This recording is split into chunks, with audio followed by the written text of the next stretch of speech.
اور مجھے عبداللہ کے یتیم بیٹے کے پیچھے محمد رسول اللہ کے جلوے نظر آنے شروع ہو گئے۔ اخلاقی قدریں جب موجود رہتی، یہاں تو لوگ مرے ہوئے شخص کو مارتے ہیں، یہاں تو سڑک پر کتنی گراوٹ ہے اور کتنا گر گیا ہے اخلاق ان لوگوں کا، ایکسیڈنٹ ہو گیا ہے، ٹرین کی پٹری سے اتر گئی ہے، چیخ و پکار ہے، آہیں ہیں، تڑپنا ہے، رونا ہے، سسکیاں ہیں، ماں کا بازو کٹا ہے پر وہ چیختی ہے ذرا میرے بیٹے کا پتہ کرو، باپ کی آنکھوں میں ریت پڑ گئی ہے پر وہ تڑپتا ہو میرا بیٹا تھا، چیخ و پکار ہو رہی ہے، پر ظلم ہے اس قوم کا کہ جو بچانے والے آئے ہیں وہ پہلے آتے ہی ان کی جیبیں ٹٹول رہے ہیں، ان کے بٹوے دیکھ رہے ہیں، گری ہوئی عورتوں کے، یہ آپ اٹھا کر دیکھیے اخبارات، عورتوں کے گری ہوئی عورتوں کے کانوں سے بالیاں نوچی گئی اور ان کے کان تک کٹ گئے، یہ اس قوم کا حال ہے۔ اقبال کہتے ہیں جنہیں آتا نہیں دنیا میں کوئی فن تم ہو اور بیچ کھاتے ہیں جو بزرگوں کا کفن تم ہو، تم وہ لوگ ہو جو کفنوں پہ سودے کرتے ہو، جو قبروں پہ سودے کرتے ہو، یہ لوگ تجارتیں کرتے ہیں، اخلاقی پستی کا یہ عالم کہ لوگ قبروں پہ سجدے کرتے ہیں، بیٹے بیچ کے دہیز خریدتے ہیں، غریب کی بیٹی روز تڑپتی ہے، روتی ہے، روز سسکیاں لیتی ہے کہ کہاں سے وہ دروازہ کھلے گا جب میں بھی جب سہاگن ہوں گی، جب میرا باپ بھی عزت کے ساتھ مجھے رخصت کرے گا۔ اور غریب آدمی بیٹی کی شادی کے بعد اتنا دکھی رہتا ہے، وہ بھی کم ہی لوگ جانتے ہیں، وہ بھی وہی لوگ جانتے ہیں جو اس منظر سے گزرتے ہیں۔ ہمارا اخلاقی معاملہ اس قدر زیادہ تباہی کا شکار ہے۔ میرے مصطفیٰ کریم سید عالم نور مجسم صلی اللہ علیہ وسلم جذبات کا خیال رکھتے، احساسات کا خیال رکھتے، تصورات کا۔ او بھائی، اس سے بڑا اخلاق کا مظاہرہ کہاں سے لینے جاؤ گے؟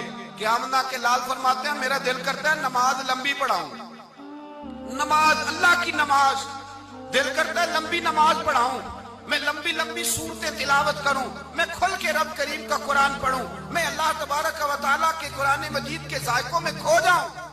لیکن حضور فرماتے ہیں نماز میں کسی بچے کے رونے کی آواز آتی ہے، کسی بوڑھے کی ہائے کی آواز آتی ہے، کسی بیمار آدمی کی ہائے کی آواز آتی ہے۔ نبی پاک فرماتے ہیں میں اللہ کی نماز چھوٹی کر دیتا ہوں، اللہ کے بندوں کا خیال کرتا ہوں، میں رب کی نماز چھوٹی کر۔ اور اگر آپ نے ابھی تک ہمارا چینل سبسکرائب نہیں کیا تو فوراً سبسکرائب کیجئے، ساتھ ہی بیل آئیکن پر کلک کریں تاکہ مزید آنے والی ویڈیو ہیں وہ آپ کو وقت پر ملتی رہیں۔ اللہ حافظ۔